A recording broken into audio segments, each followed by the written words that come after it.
So I'm just adding another bit of yarn.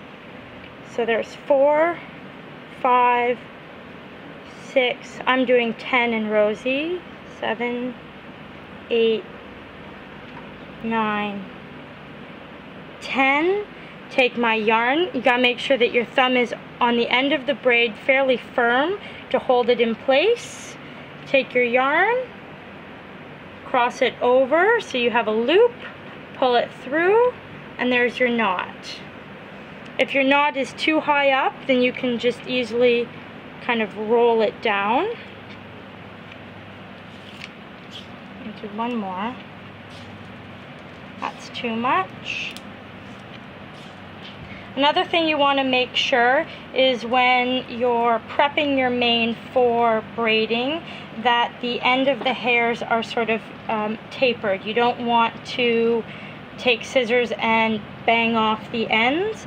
It won't hold as well in the braids, and you'll find that your knots at the end are like they will fall out and become loose. 8, 9, cross over 10.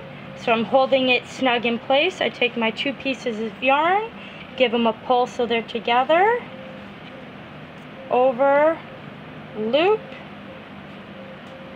and just pull snug. There we go. You want to make sure that all of your pieces of yarn, when you're done braiding down, are fairly in line and even. That'll help make sure that when you pull them up, all your braids are a little more uniform. So to pull them up, I take my trusty pull through, and I'm right-handed, so I like to use my right hand, but I just hold the braid kind of firm in my left hand, and I take my pull through and I make sure that I'm pushing it sort of against her crest, and you want to make sure it's also in the center of the braid. If you pull it sort of to the side, when you go to pull it up, it won't lie as straight. Can you see there? Sort of that's to the side too much. If that happens, you just want to close the little latch and you can easily just do it again. I find when I sort of pull the braid tight towards me, that helps just making sure that the pull through goes in. Can you move your hand a little bit? Straight. Do one with your left hand just so I can see better. So in straight, I take the yarn, put it through, and pull. Latch closed, and pull it through.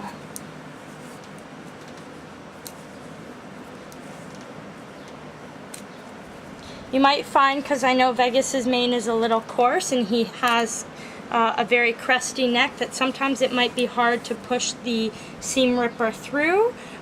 Just make sure that you hold the braid straight and you're not hurting him when you push it through. This end is round, so you're not hurting him. So now I go to pull up. I want to make sure that I've got all my ends, the tail of the braid together. And if I hold it in my right hand, the tail, and I pull with my left, it'll all come to one side. And you want to make sure that you're pulling the knot into the crest of the neck when you pull these up. So into the crest, Rosie.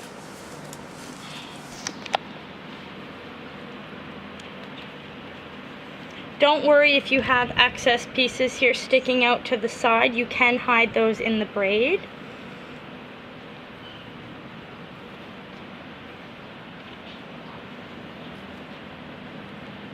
And there, if you accidentally pull the braid all the way through, it's all the way through, you can just easily pull it back towards you.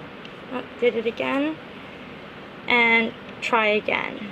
If you've pulled the knot out, you want to make sure you don't see the knot through the braid. If that's the case, you can easily just with your right hand slide the braid, pull the braid towards you, and it comes back out.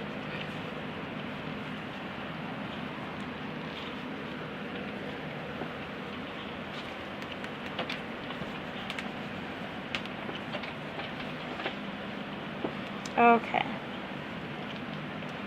So now to tie them, I'm actually going to start here. You want to make sure on this one that my tail wasn't all to one side, so it's fanned out underneath the braid. You don't want that to happen, so I've lined it up.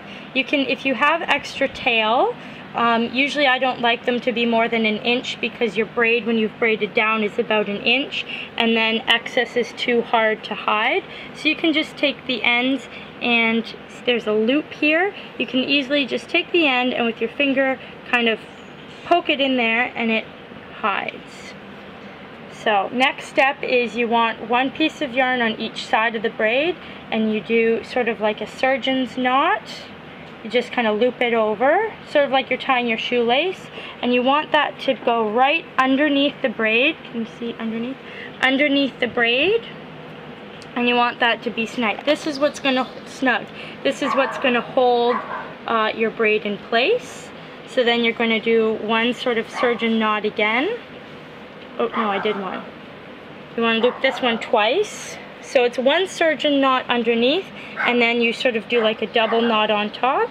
And to make sure all your braids are uniform and all the yarn is at the exact same spot on every braid, I've sort of counted from my crossovers from the top, starting at the top, 1, 2, 3, and I place my yarn right under the third crossover, and I just pull it tight. And then again, 1, 2, and this one goes underneath. So I take my finger to hold it really close to the crest of the neck and underneath. And for showing, because sometimes they get rubbed, I just do one more just to hold it. If you have any excess little pieces sticking out, that's minor and that's okay. And then I pull it to the side.